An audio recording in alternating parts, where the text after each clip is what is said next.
Please, everybody stand up.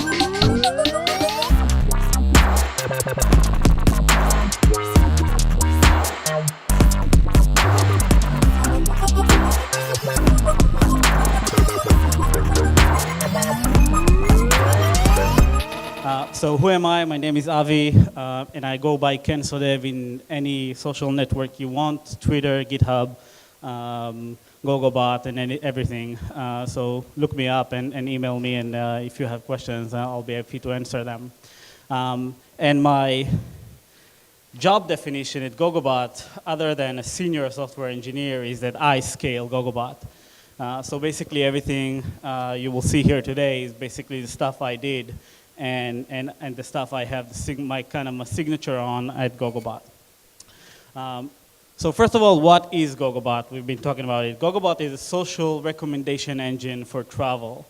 So basically like your TripAdvisor or your Yelp, but with a social layer on top of it, right? So we encapsulate your graph from Twitter, from Facebook, from Foursquare, and from everywhere.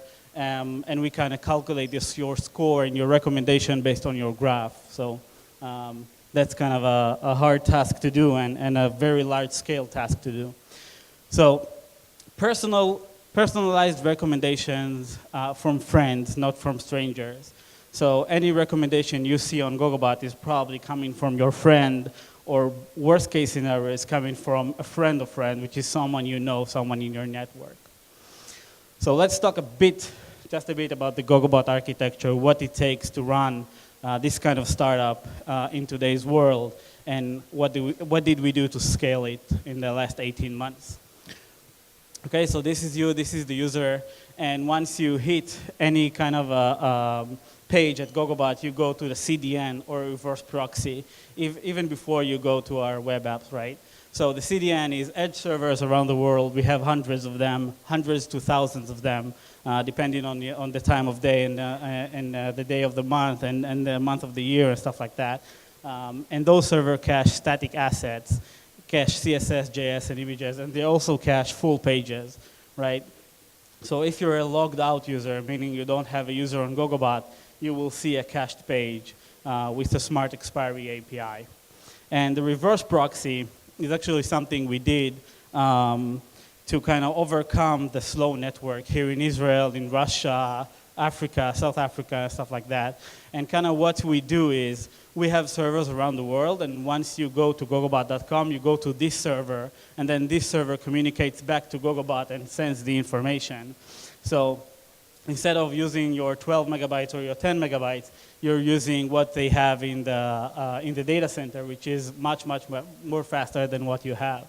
And if this cache of the local server misses, then you go to the load balancer, but we try not to do that.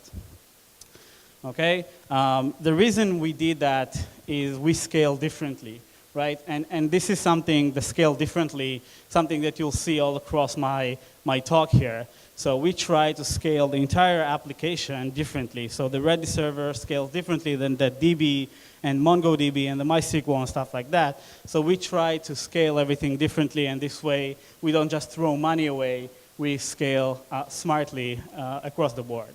After you go to the CDN, the reverse proxy, you go either to front-end servers or back-end servers. So the front-end servers serve user-facing content, communication with the cache layer and the DB, and they do no heavy lifting. And I think a lot of the guys before me touched that. We try to respond back to the user as fast as we can. So for example, if you register, we need to import your friends, and we need to import your check-ins. Your registration will take 10 milliseconds, 20 milliseconds, but we'll do everything in the background. So we'll throw everything from the front end to the back end, and the back end is going to do it, right? So the back-end servers serve real-time services like Facebook, Foursquare, and Twitter. They do all of the heavy lifting of the front-end apps. By the way, those also, he's not here, but those also host our rescue workers. We have anywhere between 1,200 to 2,400 rescue workers running all the time, running machines and running stuff. So, like I said before, The front end and the back end scale differently. So if we need more firepower on the front end, we don't necessarily mean we need more firepower on the back end. Right. So after you go from the front end or the back end, you go to a memcached cluster, and we run memcached 1.4 on 6 machines, and we do between 4.5 to 15K, 20K operations per second on our memcached cluster. We host it all on Amazon Elasticache, and that solved a lot of problem we had running memcached our own. After you go from cache, you go to the layer we never want you to go, right? We do everything we can to avoid a user from coming into this layer, because this layer is the heaviest layer, is the persistent layer. It's the hardest layer to cache, to scale, and it usually scales the worst. So let's touch a bit about what we have here. So we have a MySQL, it's also a cluster. We have a master and 2 slaves. We have 64 gigabytes of memory on those MySQLs. I'm sorry, hourly backups. And MySQL is used as the main persistent cache, as the main persistent layer of the site. Everything we've touched so far can just go blank, and new machines to come up, and the site will actually not be affected. The only thing that actually will affect us if MySQL will suddenly format or something. And from that, we can usually back up within 10 or 20 minutes or something like that. So this is the main persistence layer. And all the reads are from the slave, and all the writes go to the master automatically. Okay, so MongoDB. Anyone here ever heard of MongoDB? Using it in production?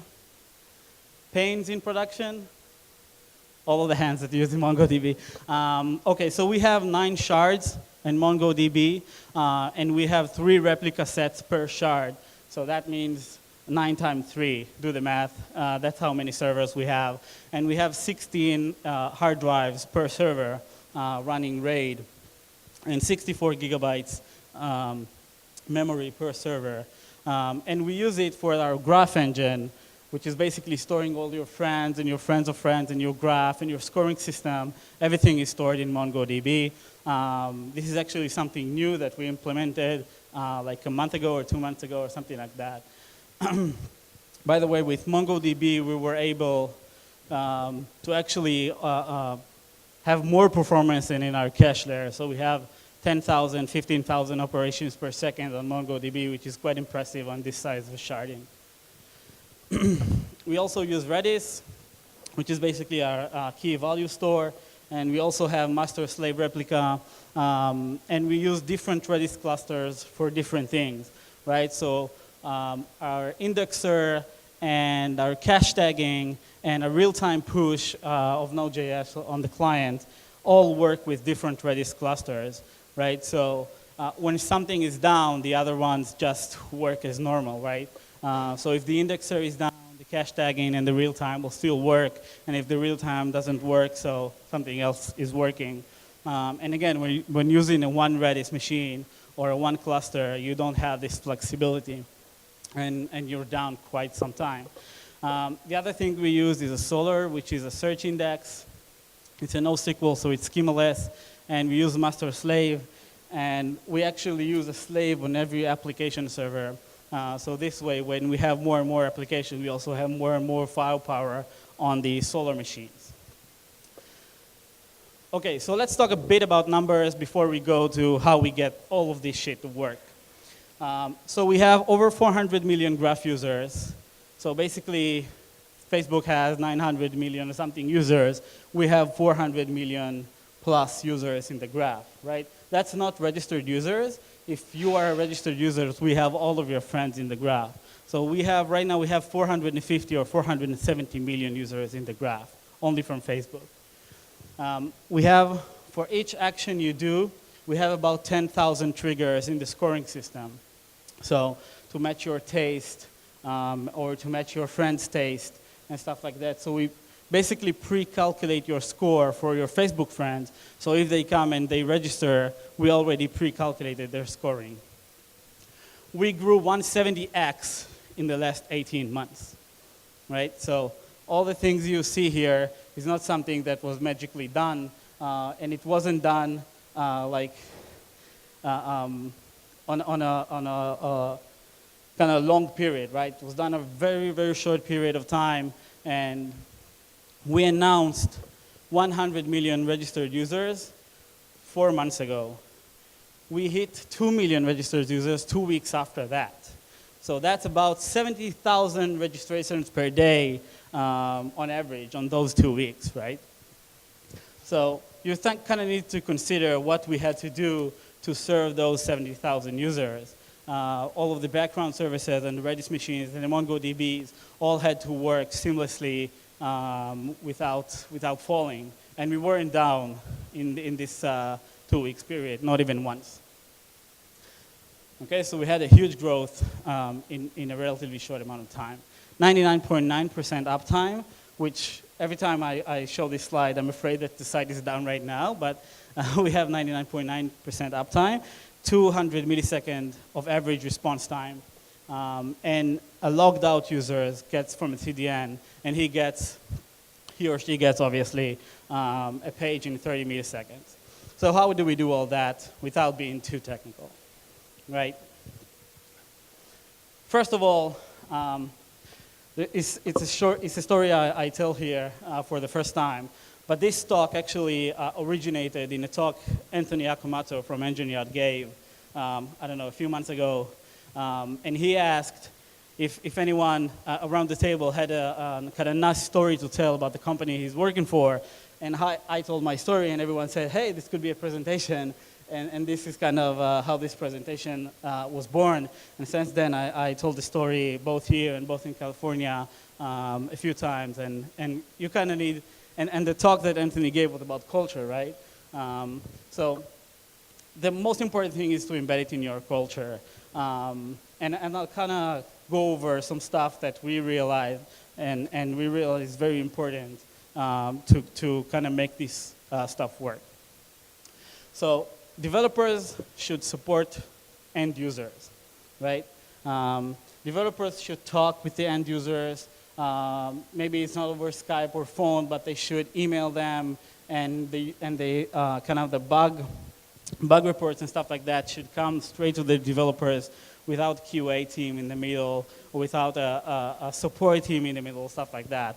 That really works for us because whenever you deploy something and you really see the pain you're causing to the users, and you're really seeing that what you did doesn't really work, it's slow, or it's not working as you expected, and having the developer that did that talk to the user really, really emphasizes of the importance of the work you do daily, right? Because if you go through a support guy or a QA guy, you'll lose this touch with the users. So for example, we use Get Satisfaction, which is basically a software as a service, and only the developers touch it. We don't have any support staff or stuff like that.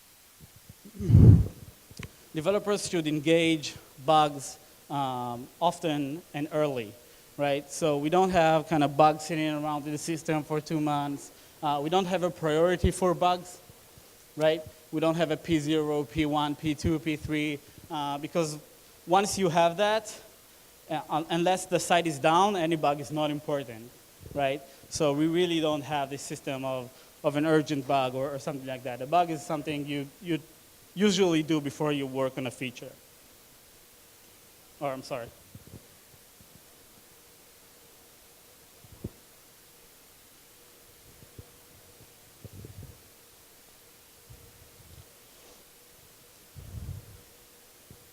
Okay.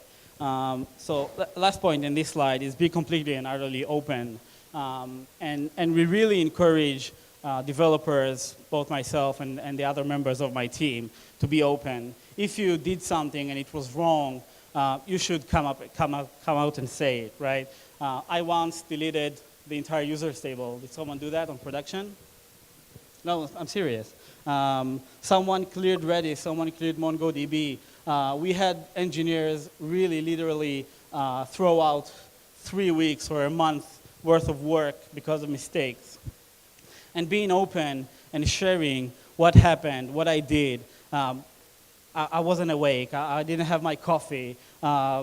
the console was open and it wasn't the same color. It was in the same color as development, and I just did delete user.delete all, and it just deleted all. So being completely, utterly, and open makes you learn from your mistakes, right? And if you're open about the mistake you're done, no one will fire you and will learn through it and will grow from it, right? Communication. No problem. A single and agreed line of communication. We don't use 3 lines of communication: email, phone, SMS, chat. We use a single one. So everybody goes to the chat room, and I'll talk a bit about the chat room later. We use pull requests for code review. So GitHub guys are not here anymore, but GitHub is awesome for that, right? We just post up a pull request, and everybody can go over it and say, okay, this is my concern, this is the stuff I want you to do, this is the stuff I don't want you to do. And you kind of roll on with a code review in a single line of communication, like I said. We use email just for updates. So this happened, that happened. But again, no disaster if you haven't read your email. You shouldn't be open with your email at all times. Email is just for updates if you've seen it or not seen it. We use it. We kind of treat it like a Twitter stream, right? I may have seen it, I may have not, so we just do it for updates. And we use an SMS for urgent stuff only, right? So you actually know if I get an SMS from Pingdom or PagerDuty or whatever service we use, I know it's urgent and I know to tackle it right away. If it's a code review, I will get a notification by email, but it's nowhere urgent. I can get to it whenever I'm comfortable, whenever I have time, and the chat room is kind of for the day-to-day work. We don't have QA at all. Not a single one. And yeah, that deserves a clap. So anyway, I'll talk for just a minute about why. Before I was working at Gogobot, I was consulting to a multiple number of companies here in Israel. And whenever there is a QA team, there's a fight going on between the QA team and the development team, right? They're stupid. They haven't launched the feature correctly. And there's actually a constant fight going on and a constant battle going on inside the company. And you sometimes get bugs that are not actually bugs, or bugs that are not defined correctly. And when you don't have a QA and you don't have this layer of complexity in the company, you can really work like you want, and usually your bug reports will be from a developer, so he will know how to describe, he or she obviously, will know how to describe the bug. We do TDD. Anyone knows what it is? It's a Twitter-driven deployment. So what we do basically, we don't do a QA before we launch, and we don't do a QA after we launch. I think Jerry, the guy from GitHub, said, if it's on master, it's deployable, and it's going to get deployed. So if it's on master, we don't bother ourselves with checking it. And I'm talking a bit how we do check it. But we launch all the time, and we launch all around the day. We deploy between 5 times to 20 times a day. And we actually don't check ever to see if something went wrong. So if someone complains on Twitter, that's the only time when we'll actually go and see what the fuck is going on. So I'll talk a bit about how we do that. So we use UTest, which is software as a service or a platform as a service. You can kind of call it what you want. But they actually do the testing for us. And they do it daily. So we don't bother ourselves with going over and testing stuff. They have 2 scenarios of kind of testing. They have the important stuff, so write a review, log in, register, stuff like that. And they have the kind of free browsing all over the site. And if something happens, they'll report, and we'll go over and check that. The most important part of my talk, and if you can get one single thing for your company is this, is the chat room, right? What you get usually in companies is one single guy or two guys, and they will get constantly interrupted or pat it on the back and say, hey, come help me with that, or, hey, come help me with that. And actually, the only time they work is 2 a.m., 3 a.m., because during the day, they're constantly bothered by other guys. And if you have a chat room, everyone is in the chat room. If you're wired in, you're not in the chat room, or you're not necessarily paying the same amount of attention. But if you're working and you're available, you'll be in the chat room. And we use it for everything. We use it for, so you can see, before I did this talk the first time, I asked in the chat room, obviously, what should I talk about, right? So Felipe, he was online the same time, or he was bored or something, so he answered me, but I did not necessarily expect an answer from all the guys. So we'll talk a bit about more in on the chat room later. Keep others involved. And that's something very important for your junior developers. Whenever there's a junior developer, he accepts a feature or a bug fix or something like that, and he works on it, and he works on it, and he works on it for 2 weeks, and then he opens a pull request, and his senior developer said, hey, I deployed it like 2 weeks ago. Or this is completely the wrong way to approach it, or we have a library that does this, or stuff like that. So if you encourage all your employees, and especially your junior employees, to keep others involved during the development process, planning process, deployment process, you actually save a lot of time, and as a result, you save a lot of money by keeping others involved early on. Ask questions. No questions is too stupid. So ask questions, whether it's your senior guys, your junior guys, whatever, ask everything. I actually have 4 more minutes, so I'll try to make it short. Automate. I think I think the guy from Contera did it, talked about it in his talk. So automate everything, whatever you can automate, do it. Whatever you do twice, you should probably automate. Build and deploy. Your build and deploy processes should be automated as well. Right, so this is a snapshot of our CI server. So you can see we have a deployment to all of our servers. We have tests, right? So integration tests, JavaScript tests, unit tests, API tests, branch tests, everything is fully automated. And the best thing about it is that we have the Gbot, which is actually a fork of Hubot, the GitHub robot. And this little robot, he sits in the chat room on idle, and he can do actually a lot of stuff. So you can write Gbot deploy production, and he will automatically run the build, deploy to the servers, and report back to you if something was wrong. What else can he do if you ask him nicely? He can deploy anything, anywhere, anytime. He can tell jokes, remind us about things, about bugs, run custom builds, alert on server issues, and cheer us up. Right? So this is a pretty common conversation in our chat room. So you can see Gbot image me miserable, that was me. And then you can see the cat, and I'm saying, I'm manhandled by a bug in Solar, and I kind of felt like that cat in that moment. So what else can he do? There's a list of commands.